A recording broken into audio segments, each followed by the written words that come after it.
നമ്മളെല്ലാവരും റോഡിൽ കൂടെ വണ്ടി ഓടിക്കുന്ന ആൾക്കാരാണ്. ഇന്നത്തെ കാലത്ത് റോഡിൽ വണ്ടി ഓടിക്കുമ്പോൾ നമ്മൾ എത്ര ശ്രദ്ധിച്ച് ഓടിച്ചാലും അപകടം ഇതുവഴി വരുന്നു എന്ന് നമുക്കറിയില്ല. ഞങ്ങൾക്ക് പറ്റിയൊരു അബദ്ധമാണ് ഞാനിവിടെ പറയുന്നത്.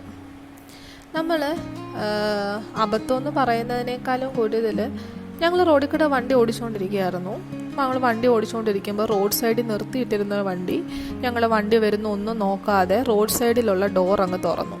ഞങ്ങളുടെ ഭാഗ്യക്കേടിന് ഞങ്ങളുടെ വണ്ടി കറക്റ്റായിട്ട് വന്നിടിച്ചു. ഞങ്ങളുടെ സൈഡ് മിററും കാര്യങ്ങളും പോയി. അത് അവിടുന്ന് കംപ്ലീറ്റ് ആയിട്ട് ഇളകി വണ്ടിയെ വന്നിടിച്ച് വണ്ടിയുടെ കളറും ഒക്കെ പോയി. സ്വാഭാവികമായിട്ട് നമ്മൾ വണ്ടി നിർത്തി.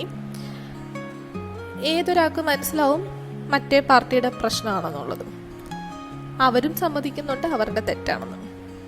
പക്ഷെ അവരുടെ ഡയലോഗ്, നിങ്ങൾക്ക് വണ്ടിക്ക് ഇൻഷുറൻസ് ഉള്ളതല്ലേ, നിങ്ങൾ ഇൻഷുറൻസിൽ അങ്ങ് കവർ ചെയ്തോളൂ. ഇതാണ് ഇന്നത്തെ കാലത്തെ ആക്സിഡൻറ്റ് പറ്റിയാൽ സംഭവിക്കുന്നത്. അവർ കാരണം നമുക്ക് അത്രയും നഷ്ടമുണ്ടായി, നമ്മുടെ വണ്ടിക്ക് പ്രശ്നമുണ്ടായി, വണ്ടി നമ്മൾ കുറേ ദിവസത്തേക്ക് വണ്ടി നമുക്ക് ഉപയോഗിക്കാൻ പറ്റില്ല. നമുക്ക് ഇൻഷുറൻസ് ഉണ്ട്, നമ്മൾ നമ്മുടെ കാശ് കൊടുത്ത് വാങ്ങിച്ച ഇൻഷുറൻസാണ്.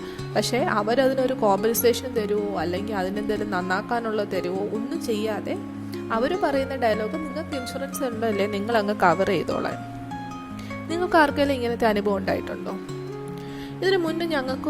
ഇതിനു മുന്നേ ഇതുപോലൊരു ആക്സിഡൻറ്റ് ഉണ്ടായിട്ടുണ്ട്. അത് ഞങ്ങൾ നിർത്തിയിട്ടിരുന്നപ്പോൾ പുറകെ നിർത്തിയവന് സൈഡ് കൊടുക്കാത്തതിന് അവൻ അറിഞ്ഞുകൊണ്ട് വന്ന് ഞങ്ങളുടെ വണ്ടിയുടെ ബാക്കിൽ ഇടിക്കുന്നു.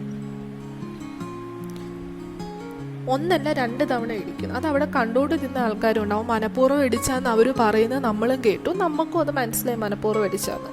പക്ഷെ നമ്മൾ ഇറങ്ങി സംസാരിച്ചപ്പോൾ നാട്ടുകാർക്കും ഇവനാണെങ്കിൽ ഒട്ടും തെറ്റ് സമ്മതിക്കുന്നില്ല. ആദ്യത്തെ പാർട്ടി പിന്നെ തെറ്റെങ്കിലും സമ്മതിച്ചു, ഇവൻ തെറ്റ് സമ്മതിക്കുന്നില്ല.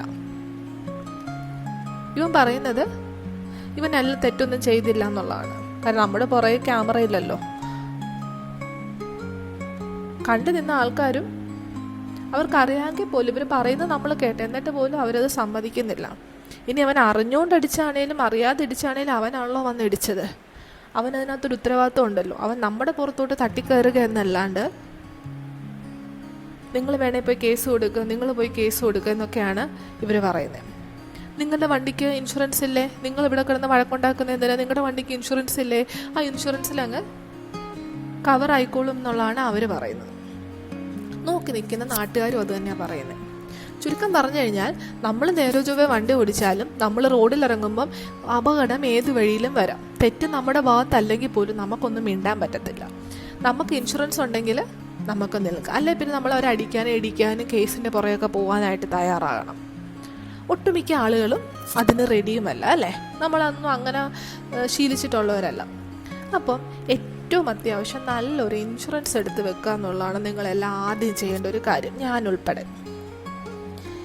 എനിക്ക് ഇൻഷുറൻസിൻ്റെ കാര്യം പറയുമ്പോൾ ഇതിന് മുമ്പത്തെ വണ്ടി ഞങ്ങളുടെ ഒരു ആക്സിഡൻറ്റ് പറ്റിയിട്ട് അത് ടോട്ടൽ ലോസ് ആയിപ്പോയി.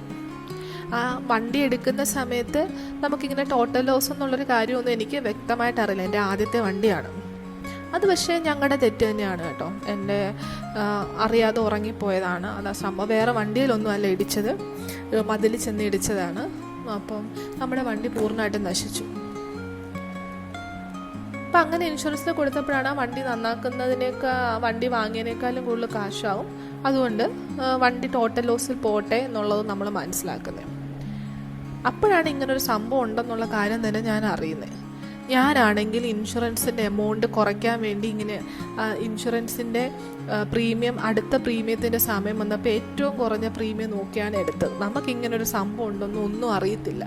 അപ്പോൾ സംഭവിച്ചതെന്ന് വെച്ചാൽ പ്രീമിയം കുറഞ്ഞെടുത്തതുകൊണ്ട് ഇതേപോലെ ടോട്ടൽ ലോസിൽ വണ്ടി പോയാൽ നമുക്ക് കിട്ടേണ്ട ഒരു എമൗണ്ട് നമ്മൾ അതിനകത്ത് വരും. ആ സമയത്ത് ഇങ്ങനൊരു കാര്യം അറിയാത്തതുകൊണ്ട് ഞാൻ അങ്ങോട്ട് ശ്രദ്ധിച്ച പോലുമില്ല. അപ്പം നമുക്കതിനകത്ത് വളരെ പ്രീമിയം കുറച്ചെടുത്തത് കൊണ്ട് വളരെ ചെറിയ തുകയാണ് നമുക്കതിനകത്ത് കിട്ടിയുള്ളൂ. അപ്പോൾ ഇൻഷുറൻസ് എടുക്കുന്നവരോട് നമ്മൾ നമ്മുടെ പ്രീമിയം കുറയ്ക്കാൻ നോക്കുമ്പം നമ്മൾ ഈ ഒരു കാര്യം കൂടെ ശ്രദ്ധിച്ച് വേണം നോക്കാൻ. അതായത് നമ്മുടെ വണ്ടി ടോട്ടൽ ലോസിൽ പോയാൽ നമുക്ക് എത്ര എമൗണ്ട് കിട്ടും എന്നുള്ളൊരു കാര്യം കൂടെ നമുക്ക് നോക്കണം. നമ്മുടെ വണ്ടി വാങ്ങിച്ച അതേ എമൗണ്ട് തന്നെ ടോട്ടൽ ലോസിൽ പോയാൽ കിട്ടത്തക്ക രീതിയിലുള്ള ഇൻഷുറൻസ് ഉണ്ട്. നിങ്ങളൊന്ന് ആലോചിക്കണം, നമ്മുടെ തെറ്റ് കാരണമോ അല്ലാതെയോ നമ്മുടെ വണ്ടി ഇന്നല്ലെങ്കിൽ നാളെ പൂർണ്ണമായിട്ട് നശിച്ചു പോയാൽ നമ്മൾ വണ്ടി എടുത്ത് അതേ എമൗണ്ട് നമുക്ക് തിരിച്ചു കിട്ടുമെങ്കിൽ നമുക്ക് ധൈര്യത്തോടെ വണ്ടി എടുക്കാമല്ലോ. അപ്പം ഇനി മുതൽ ഇൻഷുറൻസ് എടുക്കുമ്പോൾ പ്രീമിയം കുറയുന്നത് മാത്രമല്ല നമ്മുടെ വണ്ടി ഇതേപോലെ പൂർണ്ണമായിട്ട് നശിച്ചു പോയാൽ നമുക്ക് മുഴുവൻ എമൗണ്ടും കിട്ടത്തക്ക രീതിയിലുള്ള നല്ലൊരു ഇൻഷുറൻസ് ആയിരിക്കണം നിങ്ങൾ എടുക്കുന്നത്. അതേപോലെ ശ്രദ്ധിക്കേണ്ട നല്ല ഇൻഷുറൻസ് കമ്പനി നിങ്ങൾ എടുക്കണം. എനിക്ക് പറ്റിയൊരു അബദ്ധം, എൻ്റെ യൂണിവേഴ്സൽ സോംബോ എന്നുള്ള ഒരു ഇൻഷുറൻസും തേർഡ് പാർട്ടിയും ഞാൻ പുതുക്കി കഴിഞ്ഞപ്പം ന്യൂ ഇന്ത്യ എന്നുള്ള മറ്റൊരു ഇൻഷുറൻസുമാണ് എടുത്തത്. ന്യൂ ഇന്ത്യയിൽ നിന്ന് എനിക്ക് ഭയങ്കര മോശം എക്സ്പീരിയൻസ് ആണ് ഉണ്ടായത്. ഞാൻ ഈ പറഞ്ഞ പ്രീമിയം കുറച്ചെടുത്തത് കൊണ്ട് ചെറിയ കാശ് മാത്രമേ ഉണ്ടായിരുന്നുള്ളൂ ടോട്ടൽ ലോസിൽ. എന്നിട്ട് പോലും ഞാൻ 6-7 മാസമായിട്ട് ഇപ്പോഴും ആ എമൗണ്ടിന് വേണ്ടി പുറകെ നടക്കുകയാണ്. ഇതുവരെ എനിക്ക് പൂർണ്ണമായിട്ട് എമൗണ്ട് കിട്ടിയിട്ടില്ല. അപ്പം നിങ്ങൾ എടുക്കുന്ന ഇൻഷുറൻസ് കമ്പനിക്ക് ഇതേപോലെ ക്ലെയിം പെർസെൻറ്റേജ് നല്ലതാണെന്നുള്ള കാര്യം കൂടെ നോക്കണം. അതിനുശേഷം അതോടൊപ്പം തന്നെ നല്ല എമൗണ്ട് കിട്ടുന്ന കാര്യങ്ങളൂടെ നിങ്ങൾ നോക്കേണ്ടത് അത്യാവശ്യമായിട്ടുണ്ട്. അപ്പം ഇത്രയും കാര്യങ്ങൾ മിനിമം നിങ്ങൾ ശ്രദ്ധിക്കണം. എനിക്ക് വന്നൊരു അബദ്ധമാണ്, നിങ്ങൾക്ക് ഇത് ഉപകാരപ്പെട്ടു എന്ന് വിചാരിച്ചുകൊണ്ട് ഷെയർ ചെയ്താണ്. Thank you.